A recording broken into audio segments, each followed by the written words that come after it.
할렐루야. 주 예수님 은혜 안에서 평안하셨습니까? 먼저 기도드리겠습니다.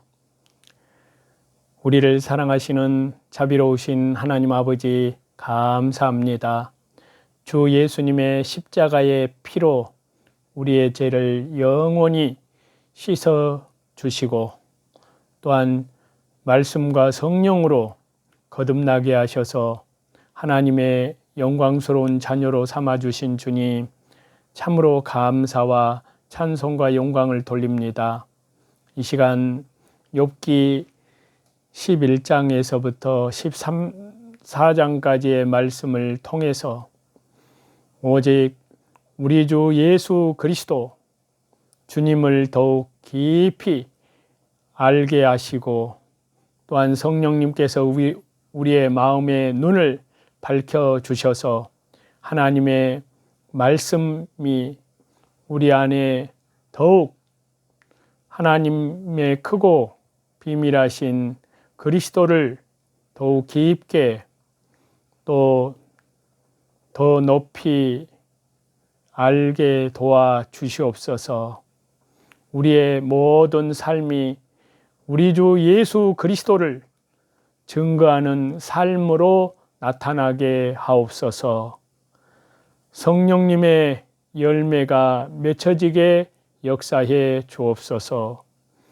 하나님의 말씀이 우리의 삶 속에서 능력과 권능이 되게 하시고 또한 주여 이 험난한 세상 참으로 죄와의 싸움에서 세상과의 싸움에서 하나님의 말씀과 기도로 우리 주 예수 그리스도의 이름으로 모든 악한 영들과의 싸움에서 예수 그리스도 이름으로 승리하여 하나님께 영광 돌리게 하여 주옵소서. 다시 재림하실 주님의 영광 앞에 더욱더 날마다 그리스도의 순결한 신부들로 예비함이 되어질 수 있도록 인도해 주옵소서. 예수님의 이름으로 기도하옵나이다. 아멘. 오늘은요 구약성경 욥기 11장에서부터 14장까지 말씀인데요. 욥기 13장 말씀을 저와 여러분이 이 말씀을 받도록 하겠습니다. 욥기 13장 말씀을 보시게 되면 소발의 1차 변론에 대한 욥의 계속되는 답변인데요. 그 내용 가운데 욥의 세 친구의 헛된 변론에 대한 비난을 욥이 말하고 있습니다.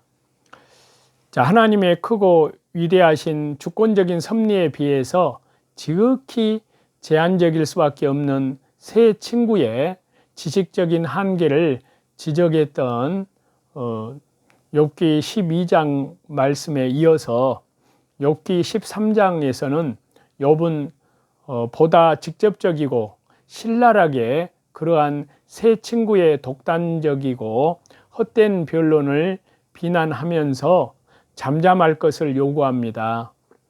자, 이러한 욥기 13장의 말씀은 욥이 세 친구의 자기 중심적인 독선과 교만에 대해서 지적하는 내용이 나타나는 말씀과 세 친구들의 변론이 지극히 헛되고 하나님의 뜻에 합당치 않은 잘못된 것임을 비난하는 말씀도 있고, 그러한 헛된 변론을 상대하기보다는 이제 하나님을 의뢰함으로써 자신의 문제를 욥이 해결해 보겠다고 하는 욥의 의지가 나타나 있습니다.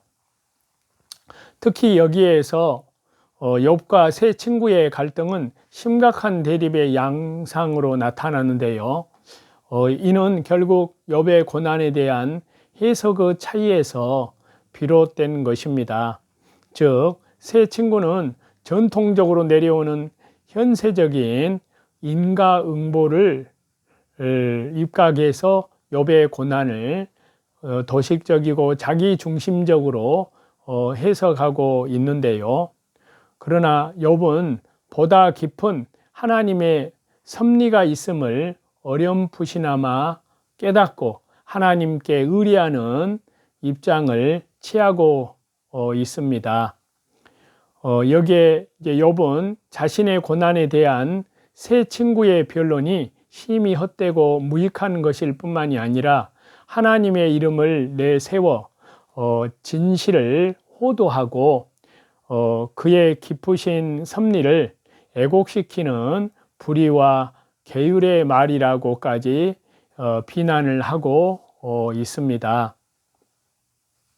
그리하여 이제 욥기 13장에서부터 욥기 14장까지에서 욥은 이러한 어리석은 친구들과의 무익한 논쟁을 그치고 하나님을 향해서 우리 주 예수님께 향해서 우리 주 성령 하나님께 향해서 성삼위일체 하나님께 향해서 자신의 고난을 욥이 하나님께 호소하면서 그 해결책을 찾고자 의뢰하게 됩니다.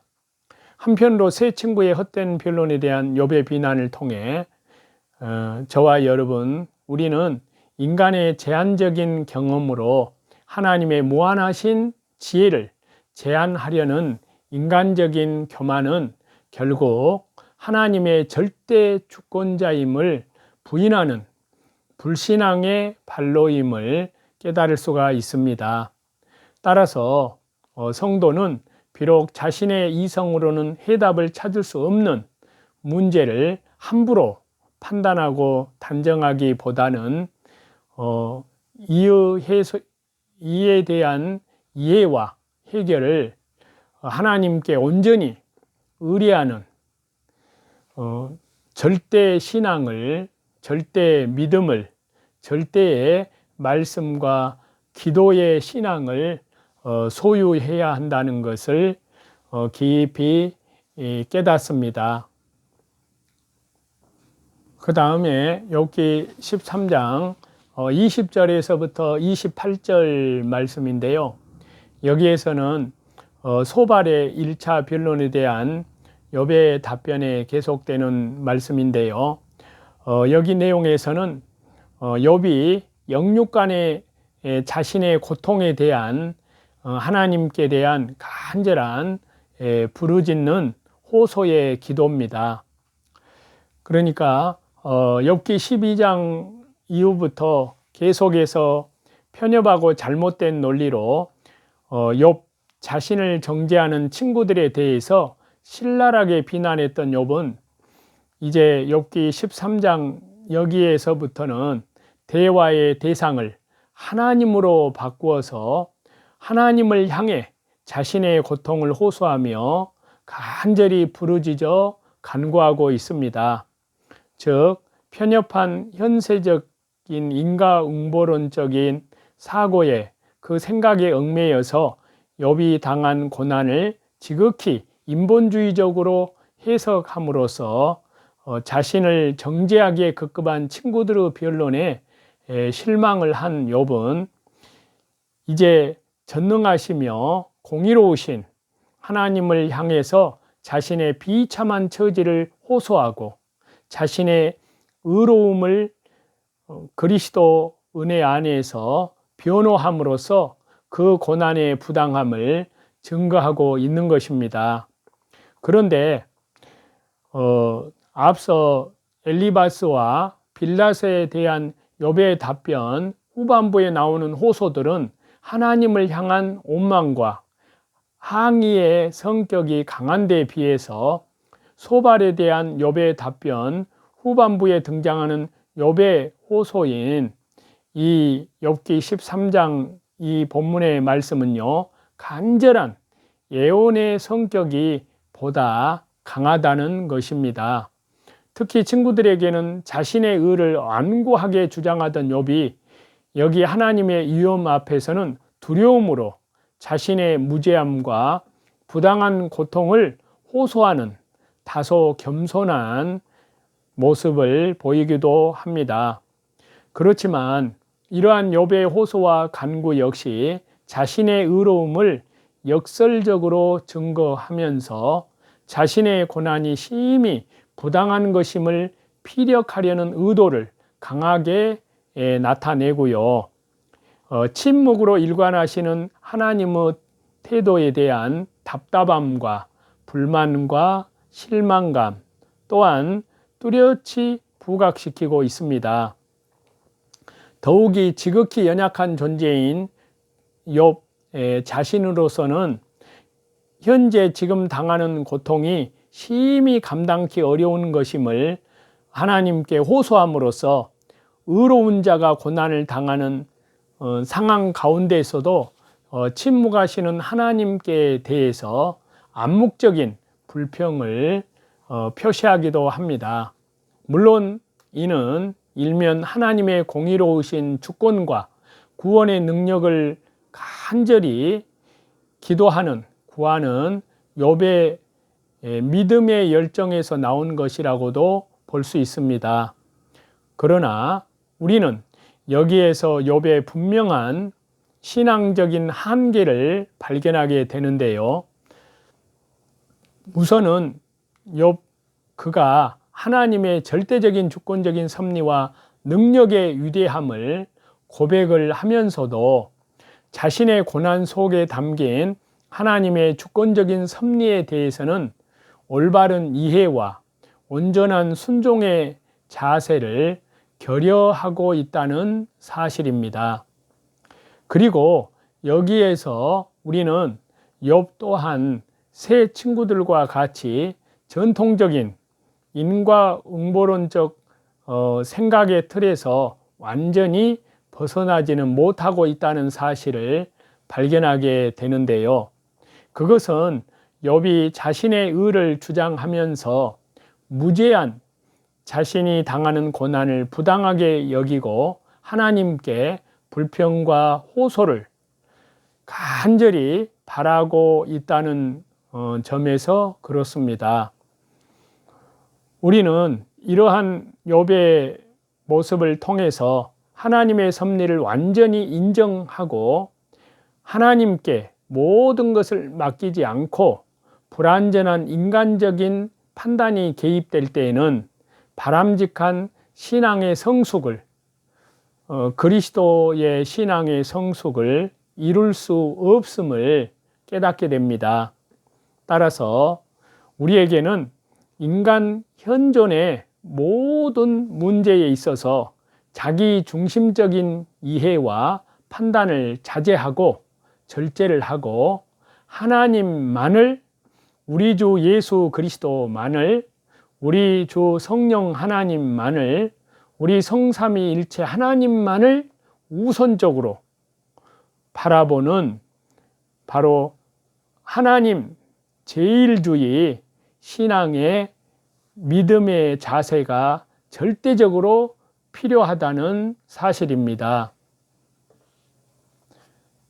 사람이 평안할 때는 독불장군과 같이 살다가도 힘들고 어려운 일이 생기면 혼자 견디지 못하고 함께 해주고 도와줄 사람이나 의지할 것을 찾는 것이 바로 저와 여러분들 우리들의 일반적인 모습입니다.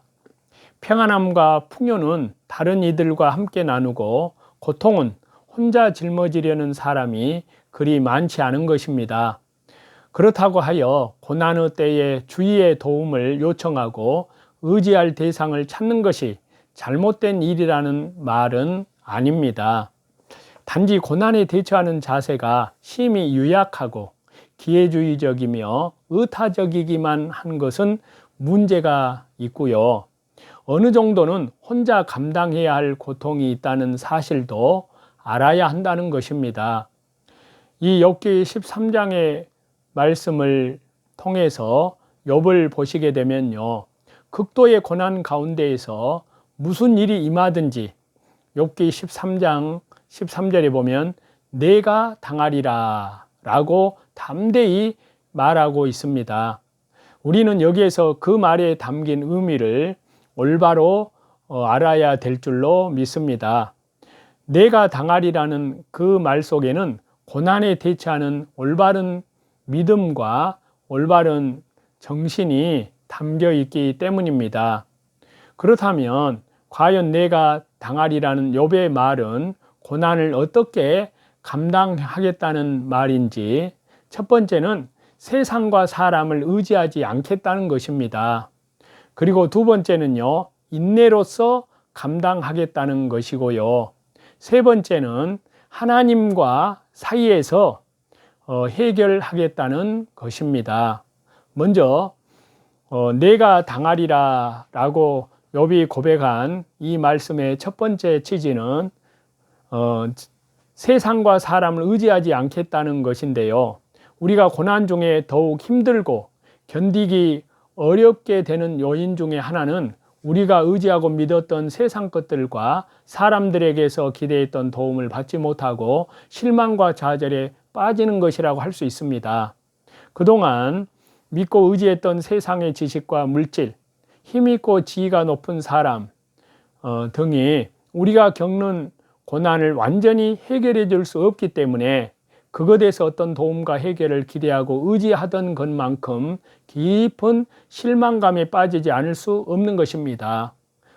그렇기 때문에 우리는 고난의 때에 끝내 실망만 안겨줄 뿐인 세상과 사람들을 의지하기보다는 스스로 자신에게 닥친 고난을 감당하겠다는 믿음이 필요합니다. 그렇다고 하여 이것이 혼자 힘으로 고난을 감당할 수 있다는 교만한 자세를 말하는 것은 아니고요. 자신 안에 참된 믿음의 대상, 참된 의지의 대상이 되시는 능력의 하나님만을 모시고 스스로 담대히 고난에 맞서겠다는 적극적인 믿음을 말하는 것입니다.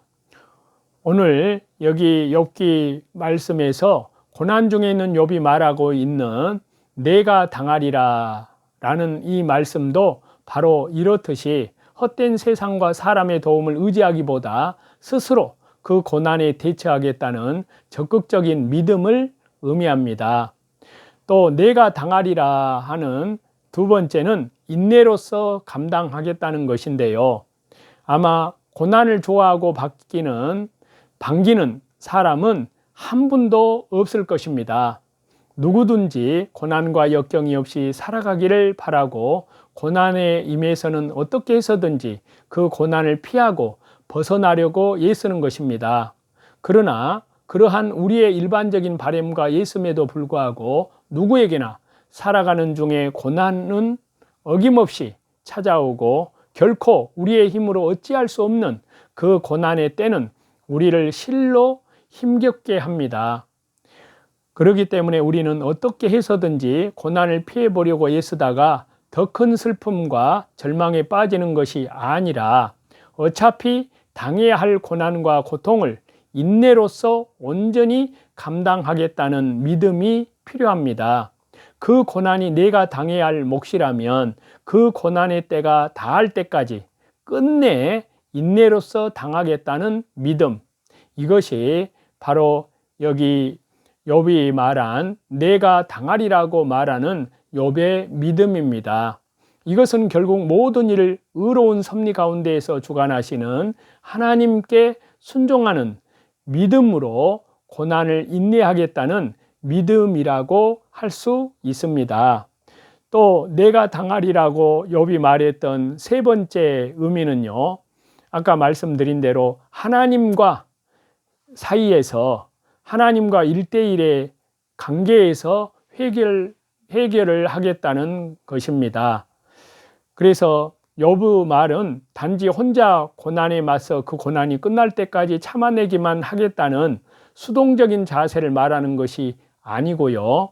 내가 당하리라 라는 말은 그 고난을 극복할 수 있는 노력을 스스로 행하겠다는 능동적인 자세를 의미합니다. 그렇다면 과연 고난의 극복을 위해 스스로 어떻게 노력해야 하는 것인지, 그것은 바로 다른 무엇을 의지하거나 바라보지 않고 오직 모든 일의 주관자 되시는 하나님만을, 주 예수 그리스도만을, 주 성령님만을 의지하고 바라보며 하나님과의 사이에서 고난의 극복을 위해서 간절히 의지하고 순종하며 기도하겠다는 것입니다. 그래서 자신이 의지하던 모든 세상 것들을 무익하게 여기고 자신이 자랑하던 힘과 지혜를 벗어버리고 홀로 하나님 앞에 나와 고난의 해결을 의뢰하겠다는 뜻입니다. 그러니까 간절히 부르짖어 기도하겠다는 뜻입니다. 고난 속에 담긴 하나님의 의로우신 섭리와 역사하심을 믿고 의지하면서 그것이 이루어질 때까지 능히 고난을 감당케 해달라고 간구한다는 뜻입니다. 그래서 그 고난을 통해 하나님께서 원하시는 뜻이 무엇인지 올바르게 깨달아서 거기에 순종함으로써 고난을 예수 그리스도의 이름으로 승리하겠다는 그런 뜻입니다. 하나님께서 사랑하시는 저와 여러분, 사실 고난은 괴롭고 힘든 것이기는 하지만요, 우리 성도들에게는 오히려 하나님께 더욱 가까이 다가가고 믿음을 성숙시키며 더 큰 축복과 승리를, 예수 그리스도 이름으로 승리를 가져오는 놀라운 복된 기회가 되기도 합니다. 이에 우리 성도들은 고난을 당해서 세상 사람들과 같이 슬픔 속에서 위축되고 절망만 해서는 안 됩니다. 실망만 줄 뿐인 세상과 사람에 대한 헛된 기대를 버리고 하나님 안에서, 주 예수 그리스도 안에서 스스로 고난에 믿음으로 대처하겠다는 간절한 기도하는 믿음으로, 적극적인 믿음으로 대처하겠다는 그런 뜻입니다. 그리고 그 고난을 끝까지 믿음으로 인내함으로써 간절한 기도로 감당하고 하나님의 뜻과 섭리를 믿고 의지하면서 순종함으로써 결국 고난을 예수 그리스도의 인내로, 예수 그리스도의 이름으로 극복하고 승리하겠다는 끈질기고 능동적인 믿음을 말하고 있습니다. 그것이 바로 고난 앞에서 내가 당하리라고 말한 욥기 3장 13절에서 말씀한 욥과 같은 믿음이고요. 이러한 믿음으로 고난을 통과하는 자에게는 끝내 욥이 받아 누린 풍성한 영원한 영광의 축복이 임하게 될 줄로 믿습니다. 그 영광과 축복은 우리 주 예수 그리스도께서 재림하실 때 가져오는 놀라운 은혜인 줄 믿습니다. 기도하겠습니다. 하나님 아버지, 감사합니다. 우리를 이 세상 죄악 가운데서 구원하여 주심은 다시는 자기 육신을 위해서 고난받는 것이 아니라 오직 하나님 나라와 복음을 위해서, 또 하나님의 영광과 찬송을 우리 주 예수 그리스도의 이름을 위해서 당하는 고난이라면, 또 그 고난을 오직 믿음으로, 오직 인내함으로 주님 재림하시는 그날까지 오늘 지금 현재 주님과 말씀에 순종함으로 믿음으로 동행하며 하나님을 기쁘시게 해드리는, 하나님 마음에 합한 자가 되는 그러한 우리 주 예수 그리스도의 사람들로 다 만들어 주옵소서. 다시 오시는 주님의 그 영광 앞에 칭찬과 존귀와 영광을 얻는 우리 성도들이 다 되게 하여 주옵소서. 예수님의 이름으로 감사하며 기도하옵나이다. 아멘. 저와 여러분의 영혼을 우리 주 예수 그리스도 이름으로 사랑하고 축복합니다. 감사합니다.